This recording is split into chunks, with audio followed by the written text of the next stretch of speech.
Thank you for taking the time to listen to the story. If you haven't already done so, please subscribe to our channel. We appreciate it, and thank you in advance. Please leave the name of the city you're listening from in the comment section below. It helps us see our reach in the community. Let's start the story. Looking back, I should have noticed the signs earlier that morning in Boston. The unusual number of sirens wailing in the distance. The way my client's normally unflappable secretary kept obsessively checking her phone. The strange tension in the air that reminded me of Kabul, right before all hell would break loose. But I was focused on doing my job, protecting Senator Morrison as he made his rounds at various campaign events. I'm Jake Cooper, former Army Ranger turned private security specialist. 12 years of military service followed by 5 years guarding VIPs had taught me to stay alert and trust my instincts. That morning, those instincts were screaming that something was off, but I couldn't put my finger on what exactly. The senator was scheduled for a fundraising breakfast at the Four Seasons, followed by meetings at his campaign headquarters downtown. Standard procedure. I'd done this routine dozens of times over the past year since taking this contract. Stay vigilant, maintain good sight lines, keep the principal safe. Simple. We were in the hotel's grand ballroom when I first noticed the staff acting strangely. A waiter dropped an entire tray of champagne glasses, shattering them across the marble floor. But instead of cleaning it up, he just stood there, staring at his phone with a pale face. In the kitchen, I could hear raised voices and what sounded like someone crying. "Sir," I said quietly to the senator as he chatted with donors, "I recommend we wrap this up early and head to the office." Morrison gave me an irritated look. "Cooper, these people paid $10,000 a plate to be here. We're not leaving until I've spoken with everyone." I knew better than to argue. Morrison was a decent man, but stubborn as hell when it came to his constituents. So I maintained my position near the entrance, scanning the room and checking my own phone periodically for any security alerts. That's when the first emergency notification came through. Civil emergency alert. Shelter in place, order for greater Boston area. Remain indoors, avoid contact with agitated or violent individuals. Further instructions to follow.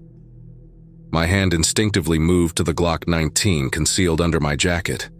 The weight of the weapon was reassuring, though I hoped I wouldn't need it. I'd carried one just like it during my tours in Afghanistan, where I'd learned the hard way that situations can go from calm to catastrophic in seconds. The memory of one particular night in Kandahar flashed through my mind, the way the quiet darkness had erupted into chaos when insurgents breached the perimeter. I'd lost 2 good friends that night. The same feeling of impending danger was crawling up my spine now. More guests were checking their phones, their faces showing confusion and concern. A low murmur of anxiety began spreading through the crowd. I made eye contact with Tom Rivera, another member of our security team positioned across the room, and gave him our signal to tighten the perimeter. That's when we heard the screams. They came from the hotel lobby, high-pitched and terrified, followed by the sound of breaking glass and what might have been gunshots. The ballroom doors burst open as a hotel employee stumbled in, blood streaming from a bite wound on his neck. "They're crazy," he gasped, clutching his injury. "They're just attacking people. Oh God, the blood." He collapsed, his body beginning to convulse violently. The room erupted into panic. Guests started rushing toward the emergency exits while others froze in shock. I immediately moved to the senator, Rivera covering our flank. "Time to go, sir," I said firmly, gripping Morrison's arm. This time he didn't argue. We headed for our predetermined evacuation route through the kitchen, but the sounds of chaos were spreading throughout the hotel. My earpiece crackled with chatter from the rest of the security team.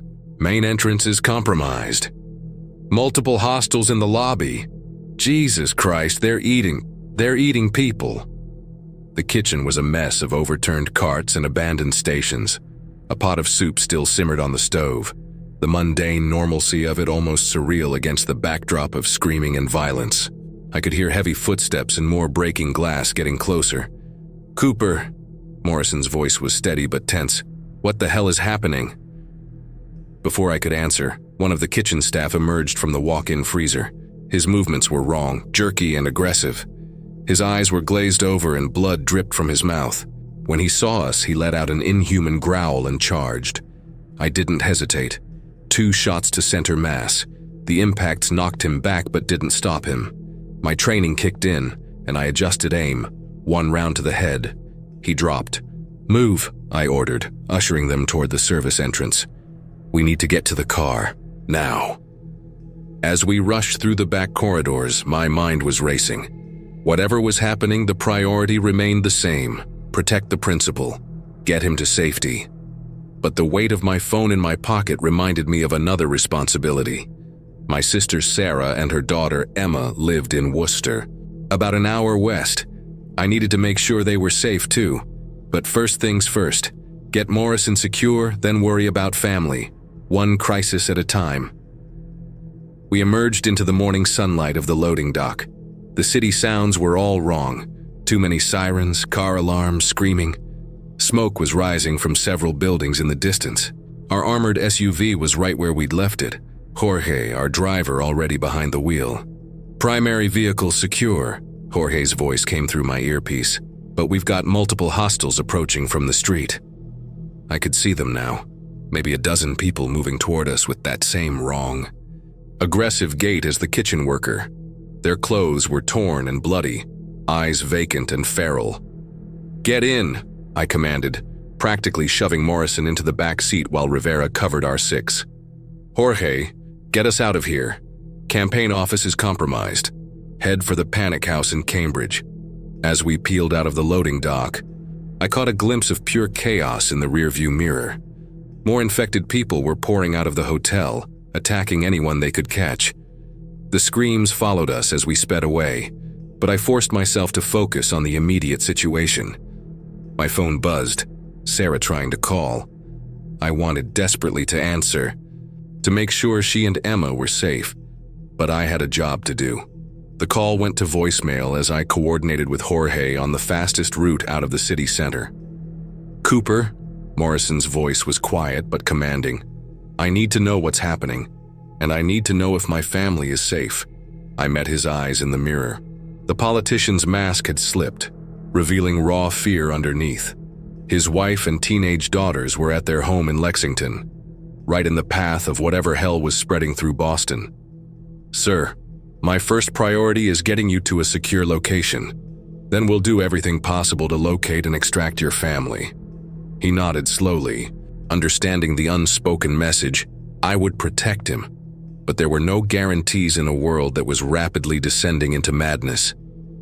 As we navigated through increasingly chaotic streets, I thought again of Sarah and Emma. "Hold on," I silently urged them. "Just hold on, I'll come for you as soon as I can." But first, I had to keep the senator alive, and from what I'd seen so far, that was going to be one hell of a challenge. The streets of Boston had transformed into a war zone in less than an hour. As Jorge navigated our armored SUV through the chaos, I couldn't help but flash back to convoy runs in Kandahar. The constant vigilance, scanning for threats, knowing that death could come from any direction. Only this time, the enemy wasn't hiding behind walls or in windows. They were everywhere, out in the open, attacking anything that moved. "Take Mass Ave," I directed Jorge. "Avoid main thoroughfares, too many abandoned vehicles on the primary routes." The radio crackled with emergency broadcasts, each more dire than the last. The infection was spreading exponentially. Military checkpoints were being established. Hospitals were overwhelmed. The governor had declared a state of emergency. Senator Morrison sat rigid in the back seat, his phone pressed to his ear. "Still no answer from Caroline," he said, referring to his wife. "The home line is dead too." I checked my own phone. 3 missed calls from Sarah. My sister was probably terrified, watching this nightmare unfold while trying to protect Emma. I pushed down the guilt and focused on our immediate situation. Rivera spotted it first, a massive traffic jam ahead, stretching across the Harvard Bridge.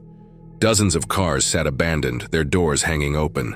Bodies lay scattered across the pavement, and moving through it all were the infected, stumbling between vehicles, pursuing the few people still trying to escape on foot.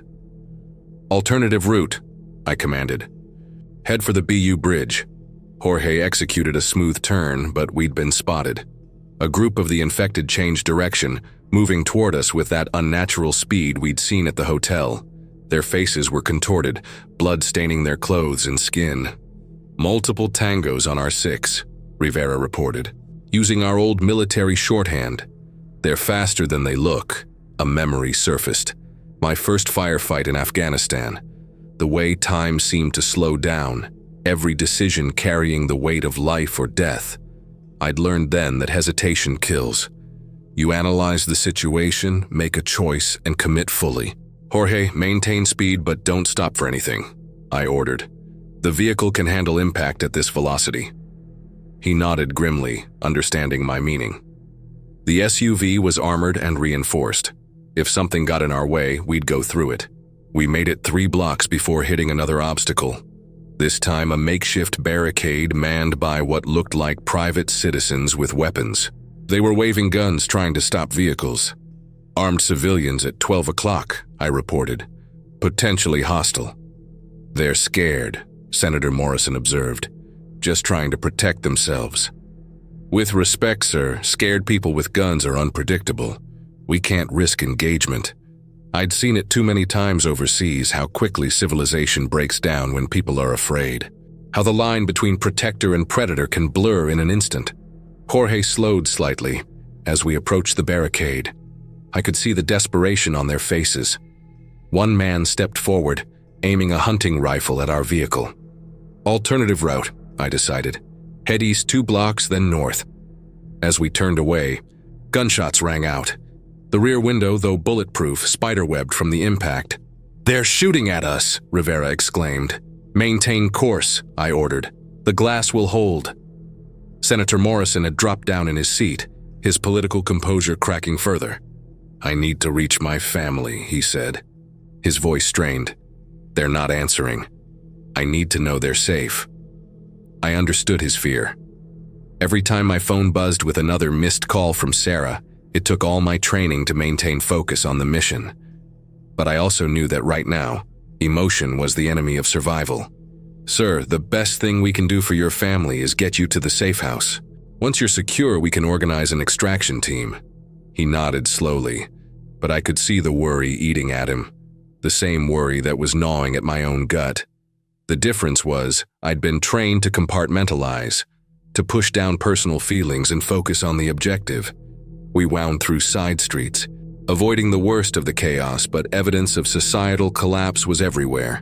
Store windows smashed, cars burning, people fighting over supplies, and everywhere, the infected, their numbers growing with each passing minute. My earpiece crackled. "Cooper, this is command. Be advised, military is establishing a quarantine perimeter around the greater Boston area. All bridges and major arteries will be closed within the hour. Safe House Alpha is compromised. Proceed to secondary location." I processed this new information quickly.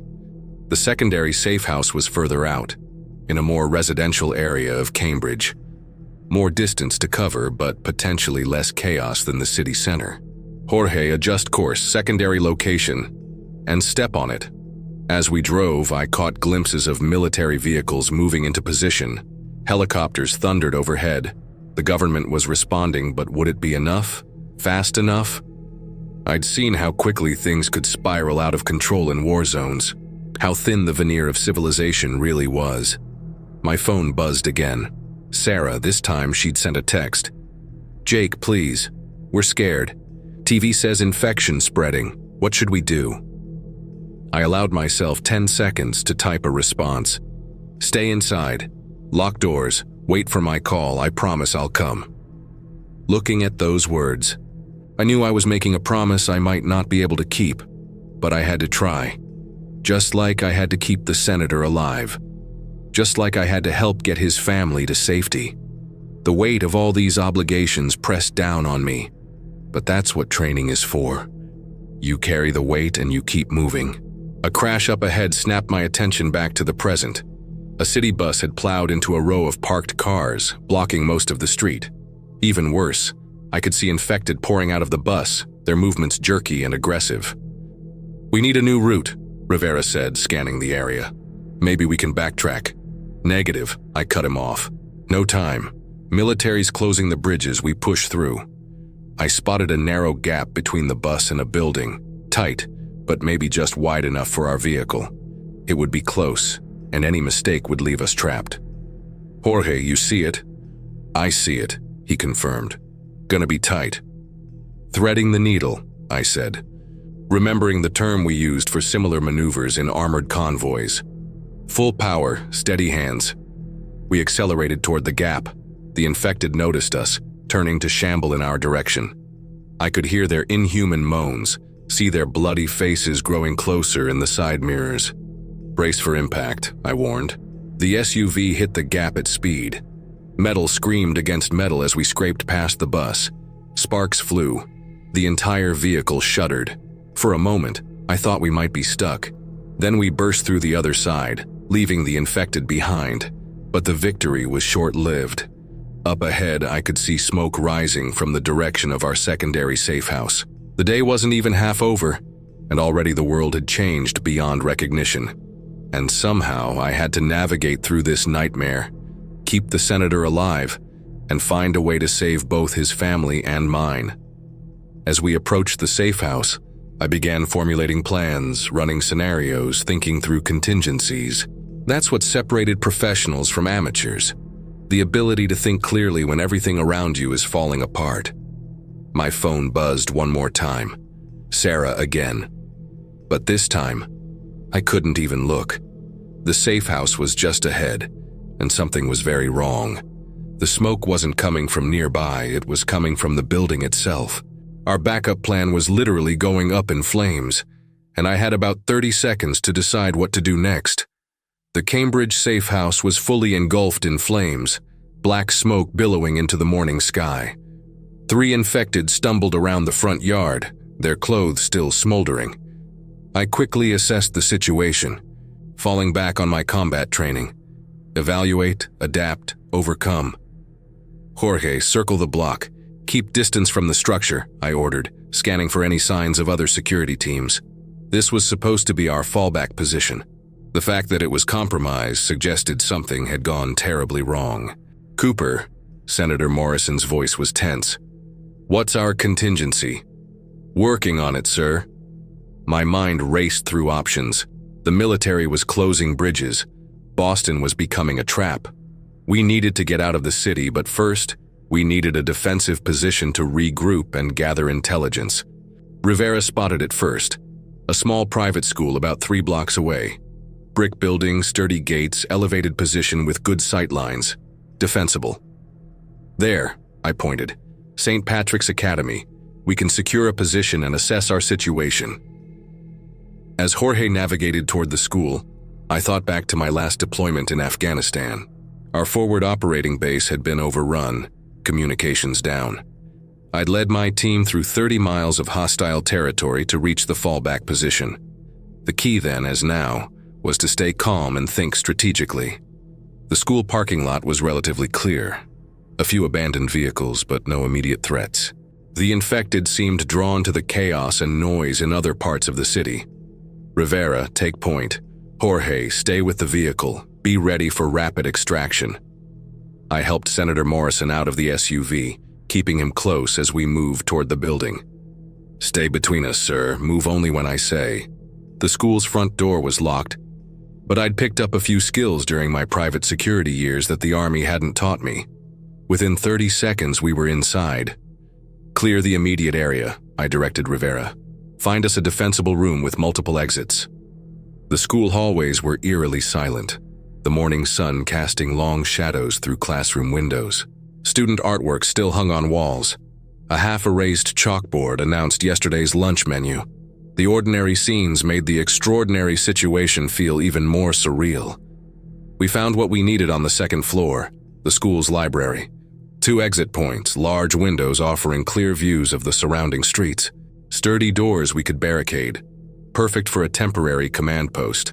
Sir, stay away from the windows, I instructed the senator as Rivera and I did a final sweep of the room. We'll secure the entrance and establish communications. My tactical radio crackled to life. First real contact we'd had with other security teams since leaving the hotel. The news wasn't good. Multiple safe houses had been compromised. The infection was spreading exponentially. Military forces were establishing a quarantine zone, but many units were already reporting infected personnel. "Cooper here," I transmitted. "At alternate location with primary package. Requesting status update on extraction options." The response came through broken and staticky. "All teams, fall back. Military control. Newton checkpoint." "Repeat last transmission," I requested. Nothing but static. Senator Morrison had been quiet, but I could see the strain on his face as he tried calling his family again. Still no answer. The situation was wearing on him. I'd protected enough VIPs to recognize when they were near their breaking point. "Sir," I approached him carefully, "we need to make some decisions. The military is establishing a checkpoint in Newton. It's our best chance for secure extraction. But it's in the opposite direction from my family," he finished. His politician's mask had completely fallen away now, replaced by raw fear and worry. "My daughters, Cooper, Caroline. I can't just—" "I understand, sir, and I have a proposition." The words came carefully. What I was about to suggest went against standard protocol. But these weren't standard circumstances. We split the team. Rivera and Jorge get you to the checkpoint. I go for your family. Rivera looked at me sharply. "That's against protocol. We maintain full protective detail at all times." "Protocol went out the window when people started eating each other," I responded. "Sir, your family's house is on the way to Worcester. I can get them out, then continue on to check on my sister and niece. But we need to decide quickly. The military perimeter is tightening." Morrison considered this, his years of political calculation warring with personal desperation. "You're the best on the team. Cooper, if I get overrun because you're not there, Rivera and Jorge are fully capable, sir, and the military checkpoint will have additional security. Your family has no protection at all." A distant explosion rattled the windows. The city was falling apart around us. Time was running out. My phone vibrated, another text from Sarah. "National Guard in Worcester. They're turning people away. Jake, what do we do?" The senator noticed my expression. "Your family?" "My sister and niece," I admitted. "In Worcester." "But your family comes first, sir. That's the job." He was quiet for a long moment, looking out at the smoke rising over his city. When he spoke, his voice had found some of its old strength. "No parent should have to choose between their safety and their children's. Get my family out, Cooper. Get them out and get to your own." I nodded, already mentally planning routes. The infected seemed to be drawn to noise and chaos. The back roads would be safer, though slower. I could reach the Morrison house in 30 minutes if I took the right paths. A new sound cut through my tactical planning. Helicopters, multiple aircraft getting closer. We moved to the windows, staying low, and watched as 3 military choppers passed overhead, flying low and fast. "They're evacuating someone," Rivera observed. "Or something," I added. The choppers were heading toward the CDC facility in the city. "Sir, we need to move. Whatever's happening, it's going to draw the infected. We stick to the plan. Rivera and Jorge get you to the checkpoint. I'll get your family out." Morrison gripped my arm. "Promise me, Cooper. Promise me you'll get them out." I met his eyes steadily. "You have my word, sir, but we need to move. Now." As Rivera led the senator downstairs, I did one final equipment check. Extra magazines for my Glock, combat knife, first aid kit. The weight of the gear was familiar. Grounding.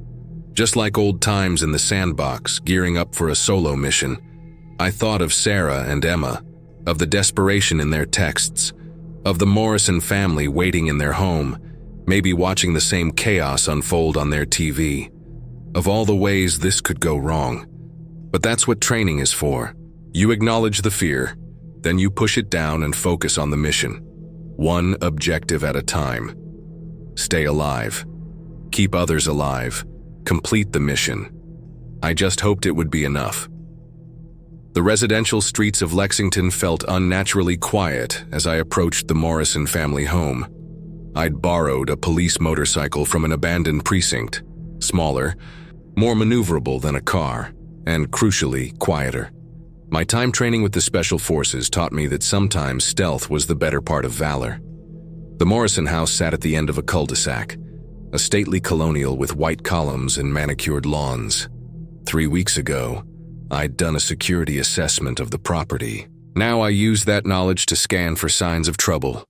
Broken windows, forced doors, unusual movement. Nothing obvious, but that didn't mean much anymore. I parked the motorcycle behind a hedge and approached on foot, keeping to cover.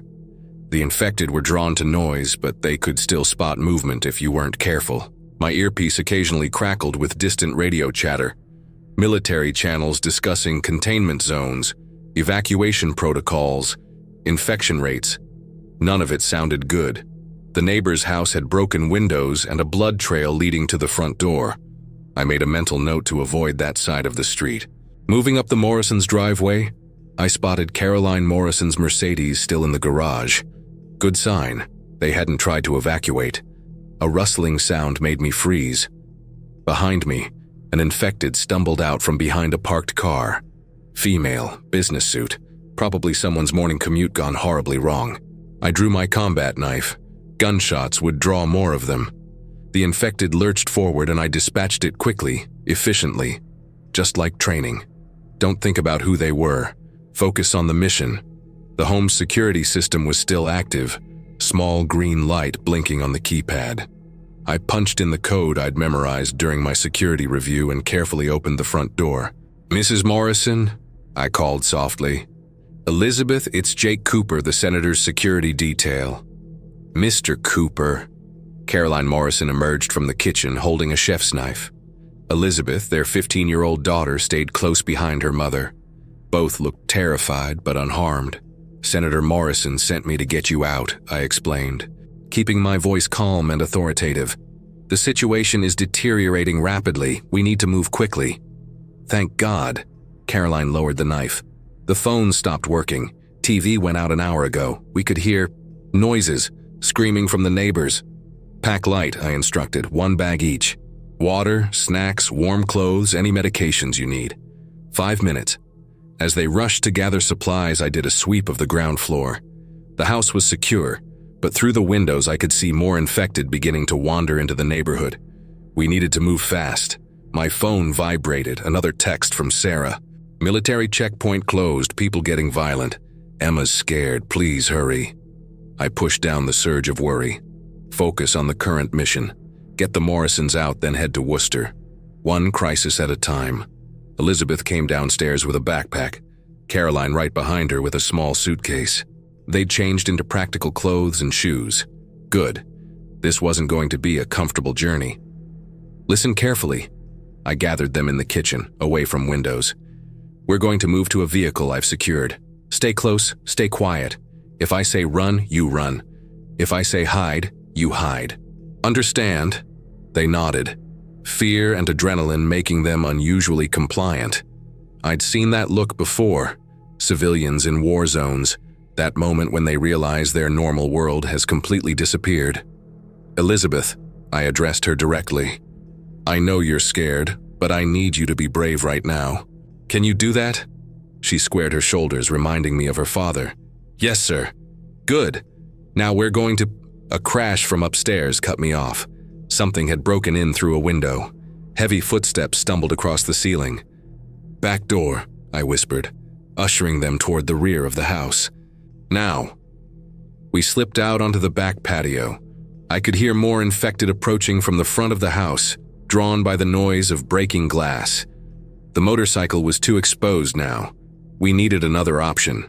The garage. The Mercedes had a full tank of gas.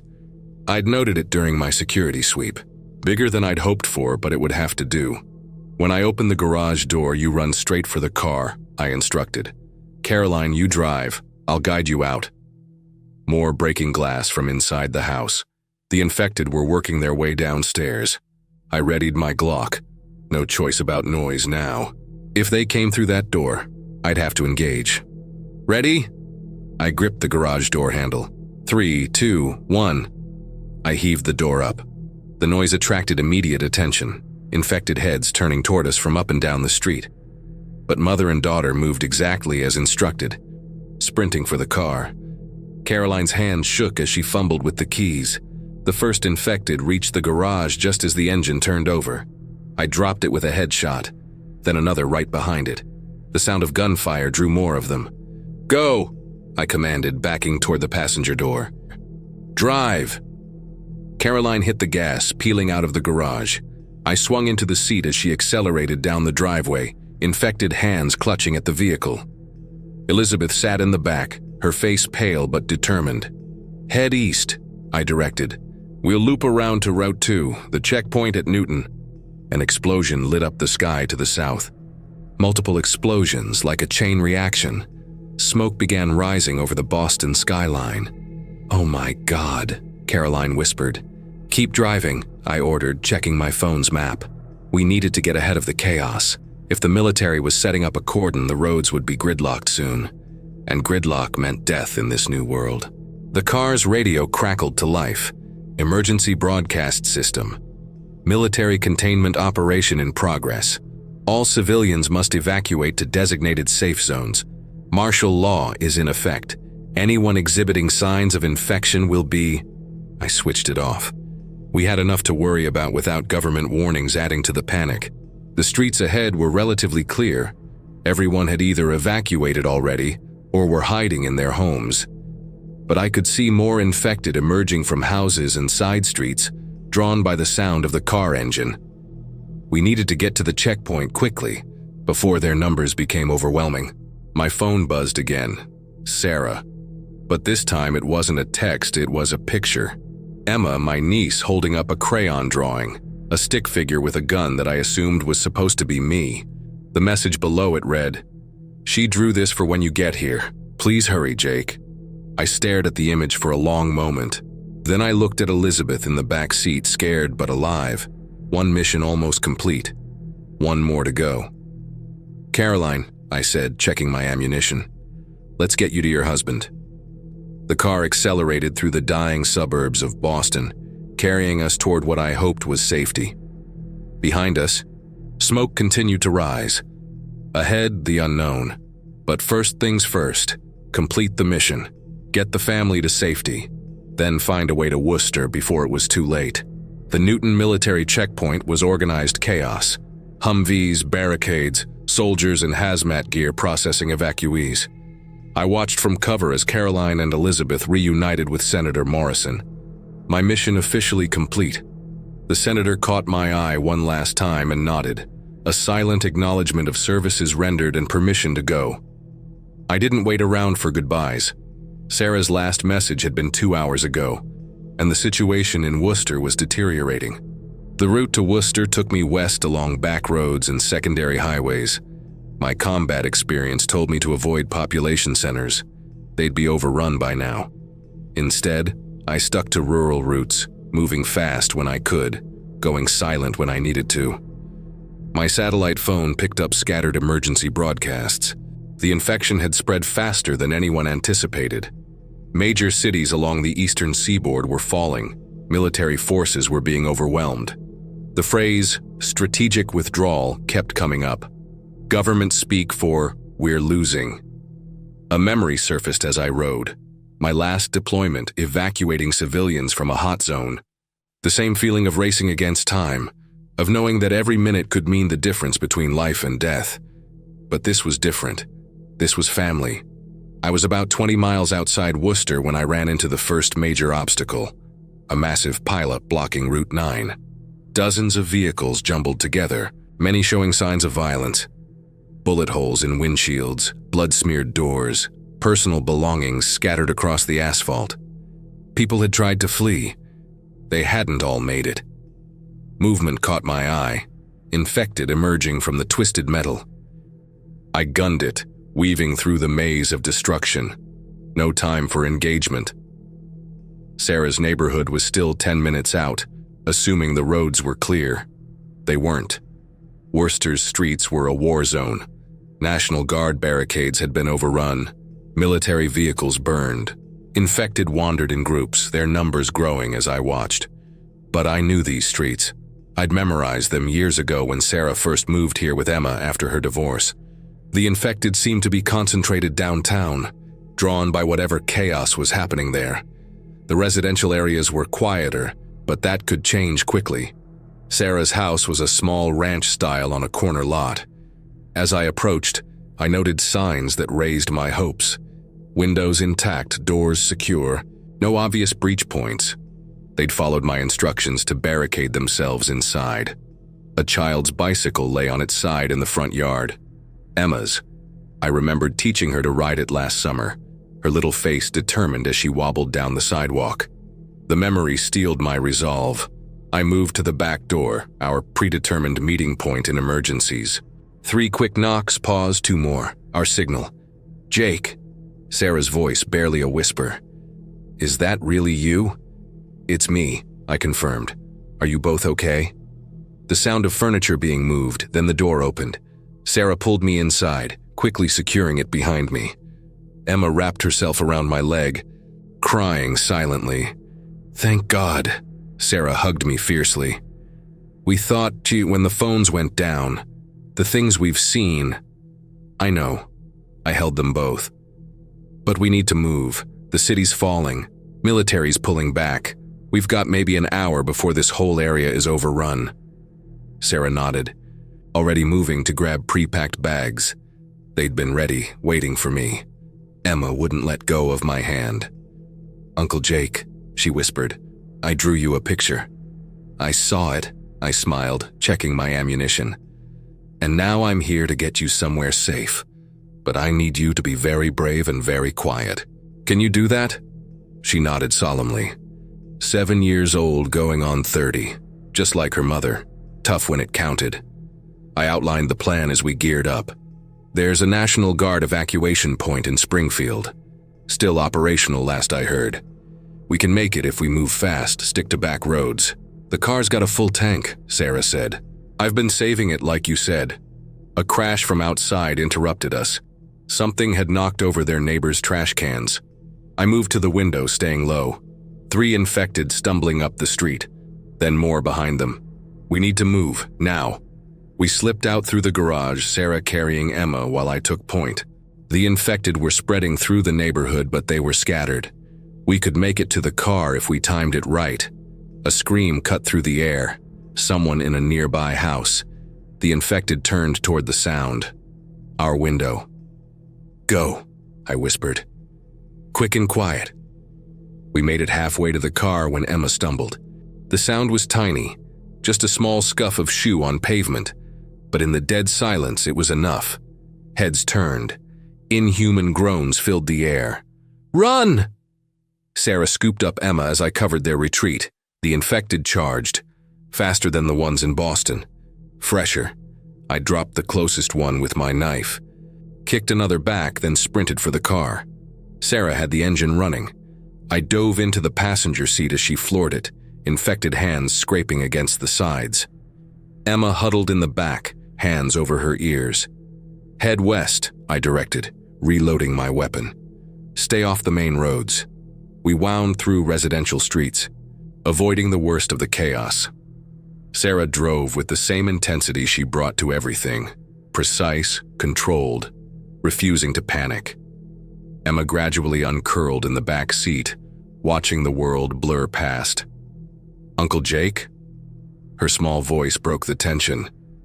"Are we going to be okay?" I thought about lying, the easy comfort any adult might offer a scared child. But Emma deserved better than that. "I don't know, sweetheart," I admitted. "But I promise I'll do everything I can to keep you and your mom safe. That's what family does." She nodded, accepting this. Then she reached into her backpack and pulled out another drawing. This one showed 3 stick figures holding hands. Family. Sarah caught my eye in the mirror, her expression saying everything words couldn't. We'd always been close, even after her divorce, even with my military service keeping me away. Now, in this broken world, family was all we had left. The road ahead was long and uncertain. The infection was spreading. Society was crumbling and there were no guarantees of safety anywhere. But as we drove west toward what we hoped was sanctuary, I felt something I hadn't expected. Hope.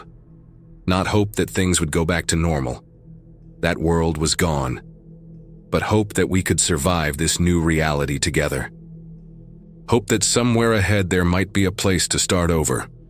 Hope that being a protector, a role I'd trained for all my life, might mean something even more important now. Emma fell asleep eventually, clutching her drawing. Sarah kept driving, her hands steady on the wheel. I watched the sun setting behind us, painting the sky in colors that seemed too beautiful for such a dark day. "Thank you," Sarah said softly, "for coming back for us." "Always," I replied, and I meant it. The road stretched ahead, leading us toward an uncertain future. But we were together. We were alive, and for now, that was enough. I thought about the senator and his family, safely behind military lines, about the duty I'd fulfilled and the promise I'd kept, about all the training and experience that had led me to this moment. The world had changed forever in the space of 12 hours. But some things remained constant: loyalty, duty, family. As we drove into the gathering darkness, I made a silent vow to keep protecting what mattered most, no matter what tomorrow might bring. Emma stirred in her sleep, mumbling something about monsters. I reached back and took her small hand in mine.